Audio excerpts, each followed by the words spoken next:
Hey guys, Frosty Knives here, back with another EU book review, and we have made it to the end of Season 1 and our first year of reading Star Wars Expanded Universe books. We have finally made it to the one that everyone might be waiting for. I don't really know, but I like to say that.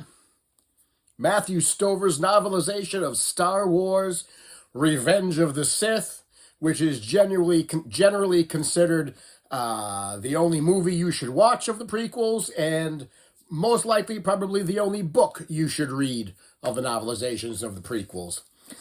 So let's talk about Matthew Stover's novelization of Revenge of the Sith. This book came out in 2005, and my hardcover edition clocks in at 418 pages.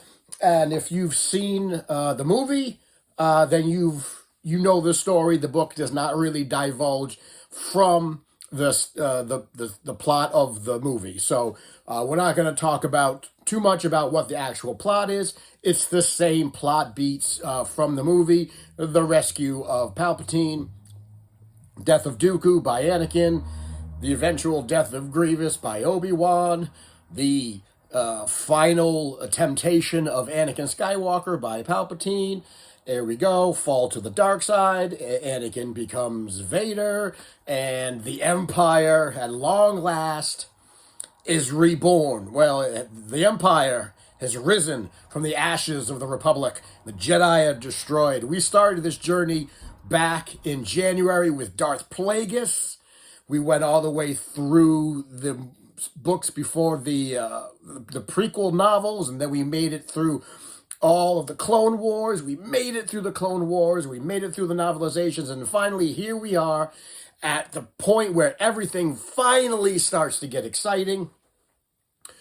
The Sith's 1,000-year plan of finally coming out on top and destroying and utterly defeating the Jedi Order and destroying and demolishing the Republic. And now we have the very first galactic empire ruled by an emperor who is going to be emperor for life, well, at least for the next 20 years. And his right-hand man, cyborg, more machine now than man, twisted and evil, Darth Vader. So the book was well written. It was a good written novelization. It was my favorite of all three. Out of all the three novelizations that I've read that they've put out for the prequels, Revenge of the Sith is by far my favorite, as I think it is a lot of people, because that's the story that we want to really know about. We want to know about the fall of Anakin and the rise of the Empire. So it was really well written. Matthew Stover did a really good job with the action sequences and with everything that was going on. And because it's a novelization, we got to get into the characters' heads and see what certain characters were thinking at certain points in the story. Something you can't do when you're filming a movie, when you have a movie like that. And the way that Matthew Stover did it, I thought was extremely interesting, and I thought it was a good way that he did it. So as he was telling the story of Revenge of the Sith, and there were giant action sequences or things that would happen every once in a while. He would sort of break the story, and he would get into a character's head. And the way that he would do that was he would describe an action sequence or something that was going on, and then there'd be a break, and then he would say something like, "This is what it feels like to be Anakin Skywalker right now." Or, "This is what it feels like to be Obi-Wan," or "This is what it feels like to be Dooku." And then you would get in the characters' heads what they were thinking at that particular moment in time. What they were thinking, what they were feeling, their rationale, their reasoning, what their hopes and dreams were, whatever, how that character felt in that particular moment in time. And I thought that was a really interesting way of doing that. And of course, as the book progresses, those internal dialogues change, right? So when, in the beginning of the book, when he says, "This is what it feels like to be Anakin Skywalker," and then we see how Anakin feels at the very beginning of the book, and then we flash to the end of the book, after Anakin is now stuffed into the suit, and he says, "This is how it feels to be Anakin Skywalker now." And now we get to see how Anakin feels when he's waking up inside the Vader suit, and what he's feeling and what he's thinking and his emotions and the anger and the rage that is going through him. So those little interludes I thought were really well done. They were well written, and they really were able to give us a snapshot of the character's motives and thoughts and intentions at that particular time. And of course, this is Revenge of the Sith, so as from the beginning to the end, everything sort of devolves. So all of Anakin's "this is how it feels to be Anakin Skywalker" is basically his anger and his jealousy and his fear and his descent into the dark side until finally he's Vader. And with Obi-Wan, it's his relationship with Anakin, and then towards the end, it's, how could this have happened? What did I do wrong that failed Anakin, and now he's a Sith Lord, and so there's a lot of guilt in Obi-Wan's meanderings, and there's a lot of anger and fear and jealousy and rage, and Anakin's was really well done, and I enjoyed it quite a bit. There's a lot more dialogue in this book as opposed to what was in the movie. The movie was more action-oriented and not really focused a lot on dialogue. The book was a little bit more dialogue-focused, so there's more conversations between Palpatine and Anakin, a lot more conversations between Palpatine and Anakin, more conversations between Anakin and Obi-Wan, more conversations between Bail and Mon Mothma and Padme as they're starting to think about the beginnings of what will eventually become the rebellion.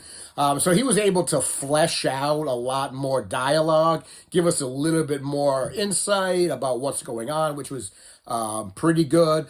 Two of my favorite lines from the movies did not get in the book, and I was super sad about that. There is no Obi-Wan jumping down behind General Grievous during their fateful fight on Utapau, and him saying "hello there." That wasn't in the book. Maybe that's more of a movie kind of thing. It's better in the movie than it would be on paper. But there was also the line when Anakin and Obi-Wan are fighting, and towards the end, Anakin goes, "Don't do it, Anakin. I've got the high ground." The one of the two lines that would eventually become a meme. That wasn't in the book either, so I give him a ding for that. I'm gonna ding him on that because those two lines didn't make it into the book, and maybe they just thought they were throwaway lines. Maybe nobody ever thought that these lines were going to be important, and we didn't think that at the time, but over time they sort of grew into a life of their own. So it was very obvious that they're not being in there left a little bit of holes in there, at least in my opinion. So that's a bit of a ding. Another thing that was in the book that I thought was a little odd was in the beginning, Matthew Stover made it very clear that Dooku knew that Palpatine and Sidious were the same person. Now, nowhere in any of the other Clone Wars books does anyone ever say that anybody outside of Palpatine knew that Palpatine and Sidious were the same person. It's never said that Dooku knew it, never said that Grievous knew it, never said anything like that. So it felt a little jarring to me because it felt like he put that in there, and there's really the books, all of the books before that, there was really no sort of evidence that anybody other than Palpatine knew about his identity. So it was in the book. I don't really like it. There was no reason for Sidious to tell Dooku that he was also Palpatine. So why would he? I know he was his apprentice, but Sidious likes to play things close to the chest here. So why would he tell? He obviously had to tell Anakin because for all of Anakin's life, Anakin knew him as Palpatine. So Palpatine had to tell Anakin and say, "I'm a Sith Lord." But everybody else that he was in contact with and he had dealings with, there was no reason for him to divulge his secret identity, so why would he? So I thought that was a little jarring, and I didn't quite buy it. And then the other thing that I thought was interesting or maybe slightly confusing was the fight between Mace Windu and Palpatine. Now, in the movie, when Mace and Palpatine are fighting, and Palpatine, or Sidious, throws the Force lightning, and Mace catches it on his lightsaber, it looks like, and it's very heavily implied, that Mace is deflecting the lightning back at Palpatine, and so Palpatine's own lightning is what is disfiguring his face. That he's actually, it's actually bouncing back from his hands and then disfiguring himself. In the book, they don't really say that is what's actually going on. In the book, it says that Palpatine is using so much power to blast Mace with Force lightning. He's tapping so far into the dark side that that's physically corrupting his skin, and that it's turning his eyes yellow, and it's melting his flesh on his face, that he's literally being consumed by the dark side. So take it how you want to take it, whatever, feels better, whatever you think.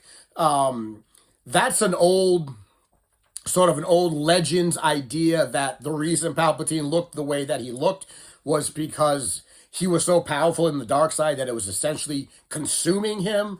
But in the movie, their sort of explanation, from what I remember, was that he got disfigured because of the reflected lightning to his face, which would probably do that as well. So whichever way you want to think about it, I guess it's neither here nor there. Both of them are very reasonable explanations for why Palpatine went from average-looking human to what I like to call Emperor Ballbag Face, scrotum head. So that was a little bit of a difference. Other than that, this was a really good book. It's well worth people's time to read this in addition to watching the movie, because it gives you more insight into the characters and more insight into their motivation and their feelings and whatnot. And I thought it was very well written. I did give it a 4 out of 5 on Goodreads, because there were I did give it some dings along the way for some of the choices that were made and some of the omissions that were made. But overall, if you're going to read a novelization of any of the prequel books, this is the one to read. This is the one to read. You don't want to worry about Phantom Menace. You don't want to worry about Attack of the Clones. If you are hell-bent on reading one of their novelizations, this is the one to do it, because I think this is quite an excellent book and quite an excellent companion piece to the movies, to Revenge of the Sith. So guys, we made it. Our first year of Star Wars reads in the bag. Our first season of Star Wars reads in the bag. And we're ending at a really good part, because now things are going to get interesting. Now we're getting into the dark times. Now we're getting into the Empire. And there are some really good things that are going to happen between the rise of the Empire and then the eventual formation of the Rebellion. And then we get into the original trilogy stuff. And then we get into Luke, Han, and Leia era of things. So, guys, that is my review of Matthew Stover's Star Wars Revenge of the Sith.